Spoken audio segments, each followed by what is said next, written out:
ప్రియ సోదరీ సహోదరుడా, ఈరోజు వాక్యం ఆదికాండము 1వ అధ్యాయము 16వ వచనము. దేవుడు మహాజ్యోతులను రెండింటిని సృష్టించెను. వానిలో పెద్దది పగటిని పాలించును, చిన్నది రాత్రిని ఏలును.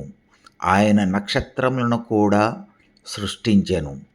ఇది మనకు దేవుని సృష్టి మహిమను తెలియచేస్తుంది.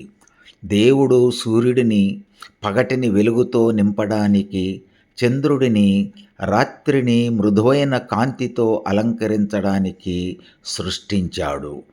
ఈ రెండు జ్యోతులు మన జీవన చక్రాన్ని నియంత్రిస్తున్నాయి. సూర్యుడు శక్తికి, జీవానికి సూచిక. చంద్రుడు ప్రశాంతతకు, విశ్రాంతికి ప్రతీక. నక్షత్రాలు ఆయన కళాత్మకతను గుర్తు చేస్తాయి. ప్రతి నక్షత్రం ఆయన జ్ఞానానికి ఒక చిన్న అద్భుతం. ఈ వాక్యం మనకి ఒక గొప్ప సందేశాన్ని ఇస్తుంది.